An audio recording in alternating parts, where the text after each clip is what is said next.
Welcome to Politics for Patriots. Here's your host, the eviscerator of progressive nonsense, the executioner of imbecility, and the grim reaper of BS, Eddie Zipper. The Democrats totally bailed on their post-2016 election slogan. You remember it? A better deal, better jobs, better wages, a better future.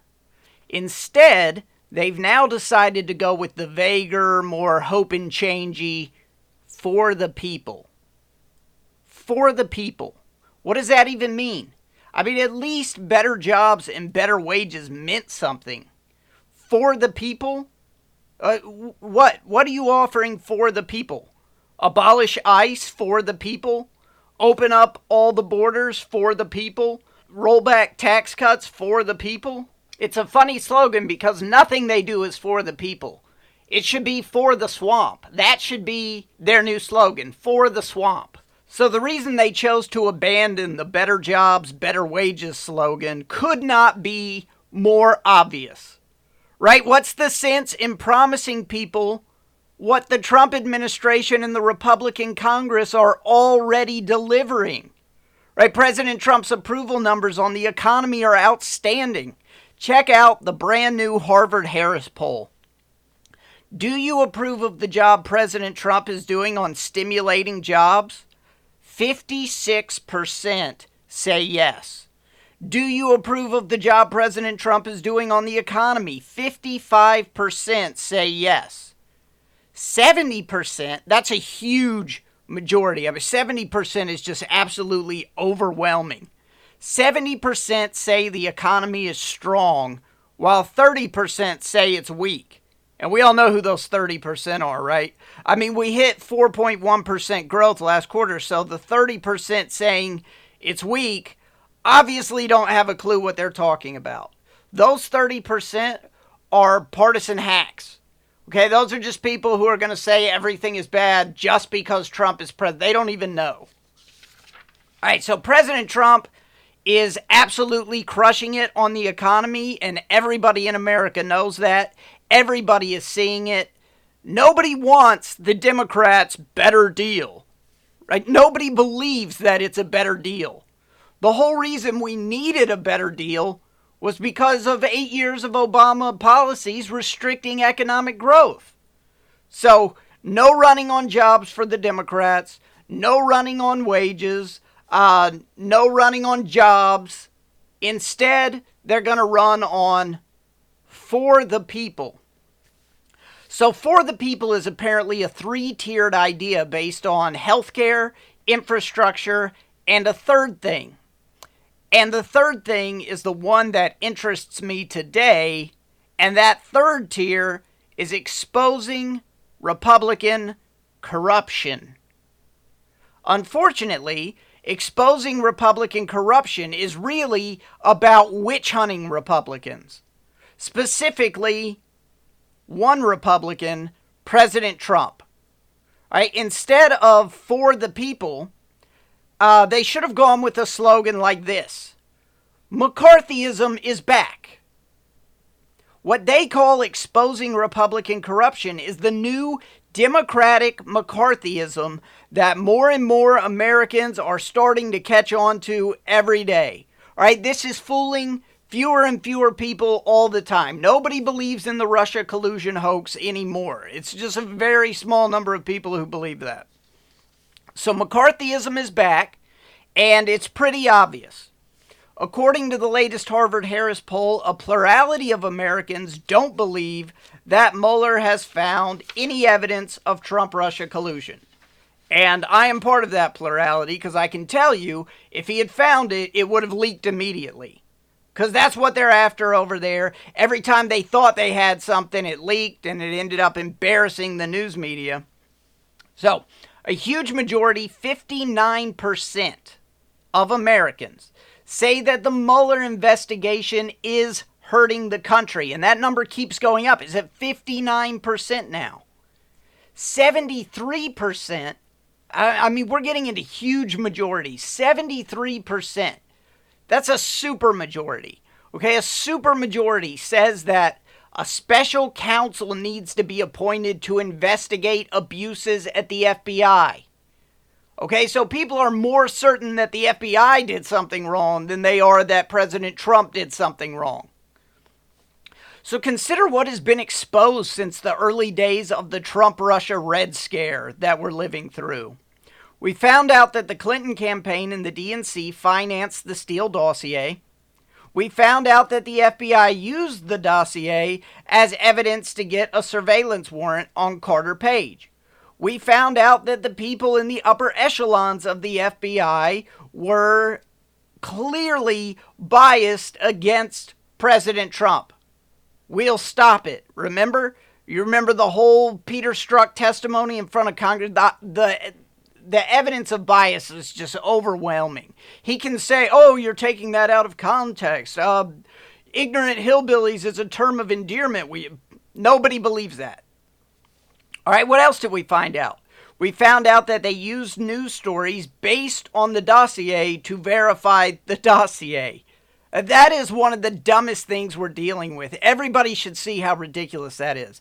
I mean, if I start a rumor and then I spread that rumor to 10 people, and then you say, oh, I know the rumor is true because I heard it from 11 people.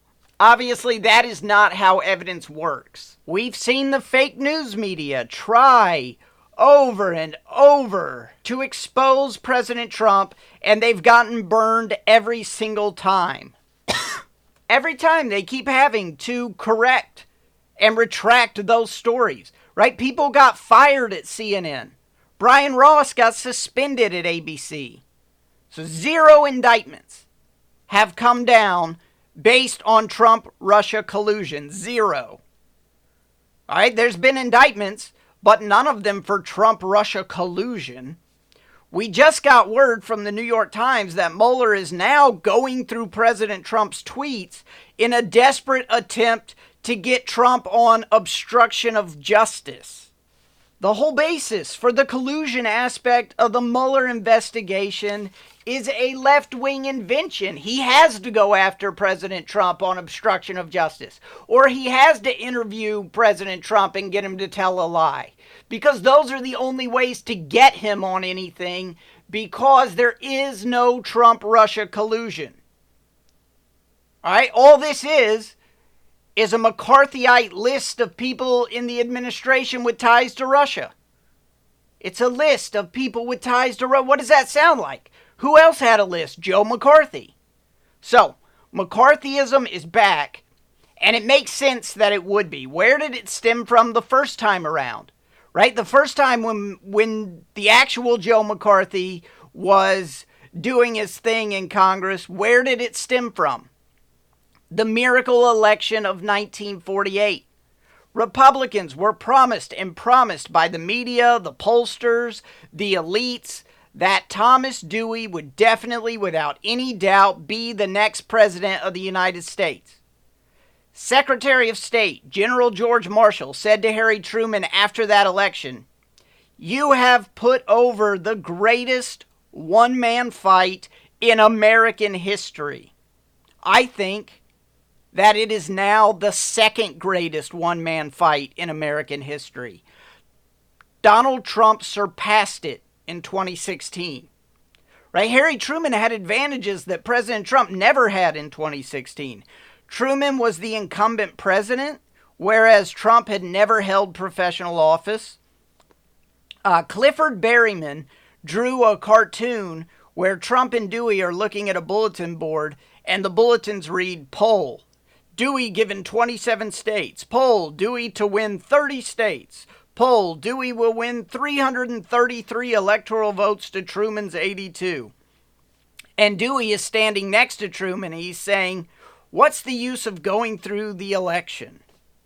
That was the entire media atmosphere in 1948 and in 2016. Why are we even having an election? Right? The Democratic Party even attempted to dump Truman at the convention, which very nicely parallels the 2016 Republican convention when there was, do you remember the desperate hope that some people had, that some miracle in the rules was going to allow the party to stop Trump from getting the nomination, even though he had wrapped up the necessary number of delegates? Another cartoon from 1948 showed Truman riding a donkey into battle against the GOP, the Wallace supporters, and the rebel Democrats. You can call them the Never Trumaners. Right? The caption reads, Wallace to the left of them, rebels to the right of them, elephants in front of them, and nothing but the people back of them. Of course, that election all ended with Truman holding up that newspaper that said Dewey defeats Truman, after Truman had won the miracle election. President Trump did not hold up that Newsweek that had a picture of Hillary Clinton and said Madam President on it, but he may as well have. So anyway, the entire media, Washington establishment, promised Republicans that Dewey was going to be the next president. They promised it over and over again. Just as in 2016, they promised over and over again that Hillary Clinton would be president. And that's what has caused all of the Trump derangement syndrome. It wasn't just because President Trump won. That was part of it. But it wasn't just that. It was because President Trump won after the election had already been decided for Hillary Clinton in the media. I kept trying to warn people. I wrote in LifeZette 2 weeks before the election that we were headed for a Dewey defeats Truman moment. I told former White House correspondent Jim Stinson in an interview the day before the election that Trump's trade policies were going to flip Rust Belt states and Trump was going to win. So 2 elections in American history where one party had their great big celebration yanked out from under them at the last second. 2 elections where the media, the pollsters, and the Washington establishment promised a victory that didn't happen. So, what followed the election of 1948? Communist derangement syndrome. McCarthyism. In his epic book about Truman, David McCullough describes the rise of McCarthyism as Republicans finding an outlet for their upset over the 1948 election. Let me repeat that. McCullough describes the rise of McCarthyism as Republicans finding an outlet for their upset over the 1948 election. Right? McCarthy had his list of all these people working in the State Department who were card-carrying communists. He accused people of treason without proper evidence. Treason. He waved around a list of names and said, these are all the communists currently in our government. You should all be very scared. These are the people secretly working with the Soviet Union to undermine our country. Does this all sound familiar? Right? Time magazine could have run their ridiculous White House merging with the Kremlin cover back in right after the 1948 election. So I started the show by saying that McCarthyism is back. Well, just as McCarthyism was an outlet for the party who had been promised an election victory and lost, Russia collusion is McCarthyism. It is allegations of treason without proper evidence. It is a list of people being accused of treason with no evidence. Right? You've seen John Brennan on Twitter, right? This was the former CIA director, and he's on Twitter. And he tweeted, Donald Trump's press conference performance in Helsinki rises to and exceeds the threshold of high crimes and misdemeanors. It was nothing short of treasonous. Not only were Trump's comments imbecilic, he is wholly in the pocket of Putin.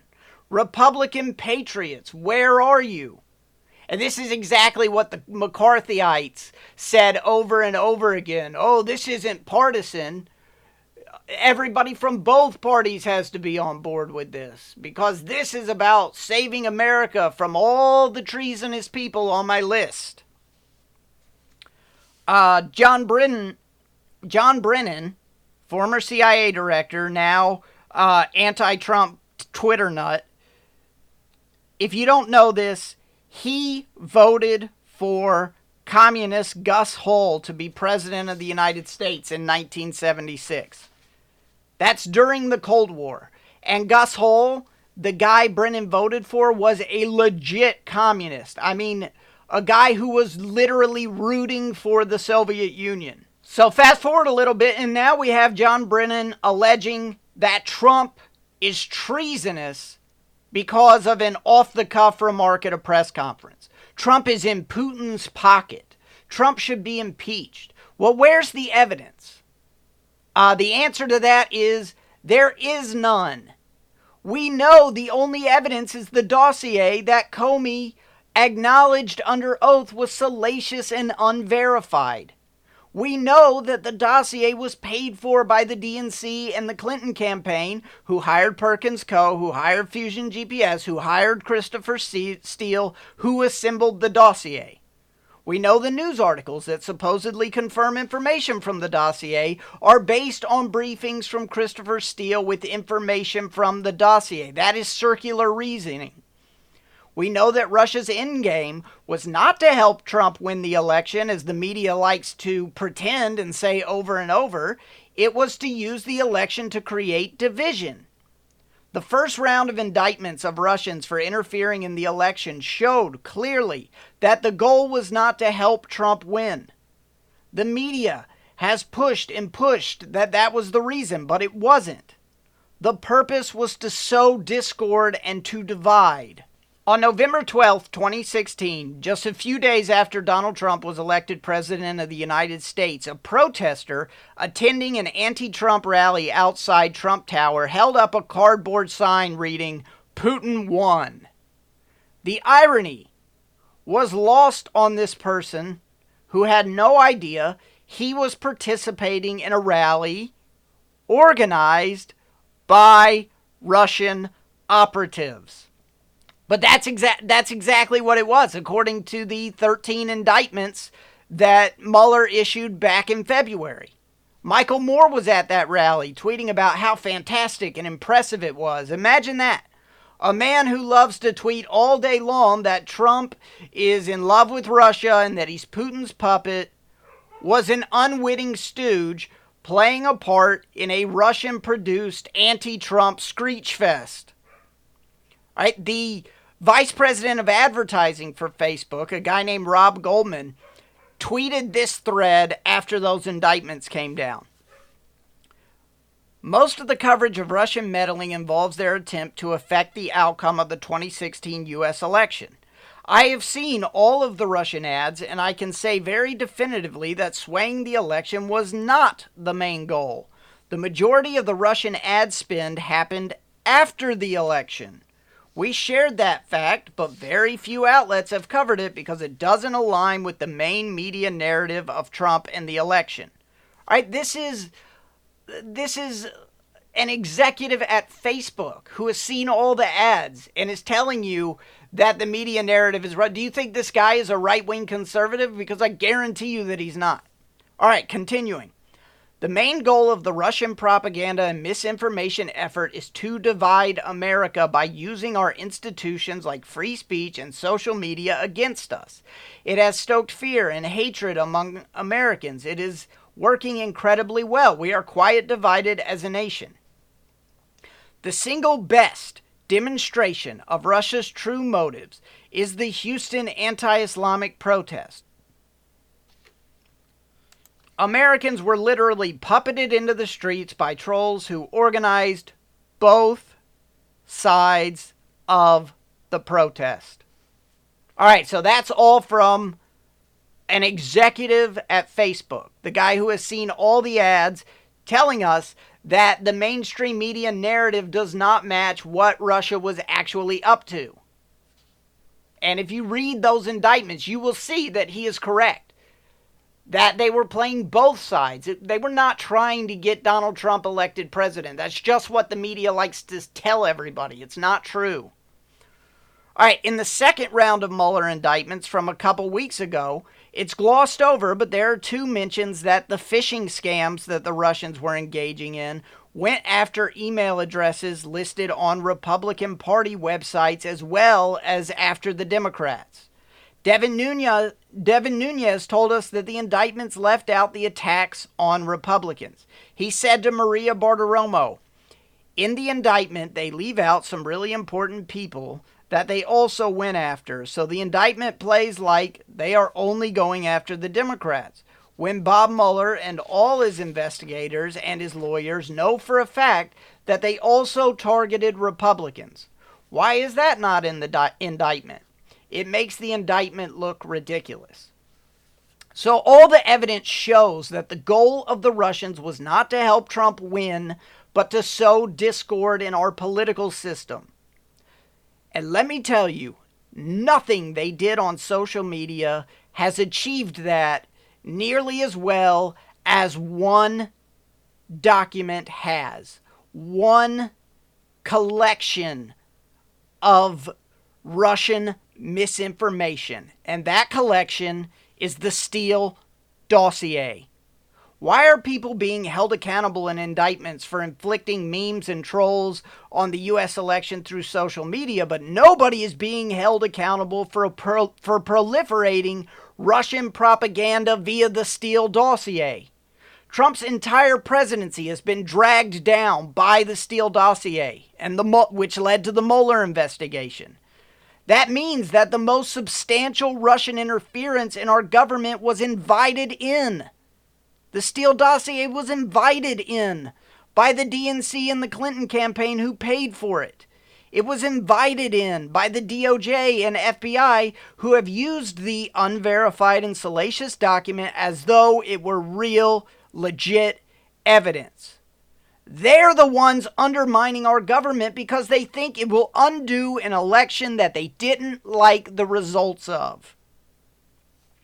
The Mueller investigation, the fake obstruction of justice case Mueller is working on, the outrageous claims of treason, the Trump-Russia collusion hoax, the cabal of former intelligence agency leaders who are now on Twitter wanting Democrats to win elections. Look at all of that. These are all the same things that happened after the 1948 election. What's happening now is nothing more than the Democrats' outlet for an election that they think was stolen. They were promised Hillary Clinton would win that election, and she didn't. That's why a big majority of Americans know the Mueller investigation is hurting the country. They know there was no collusion. They know the investigation is about punishing Trump for winning the 2016 election. It is all the new Democratic McCarthyism. All right, that's what I got for today. I'm going to be back with a new episode on Wednesday, so make sure you download that. Please subscribe on iTunes. You can also listen on my website, eddiezipper.com. You can send me an email at patriots@eddiezipper.com and let me know what you think about all this. And that's it. I'm out of here. You just listened to Politics for Patriots with Eddie Zipper. Email the show at patriots@eddiezipper.com and please subscribe.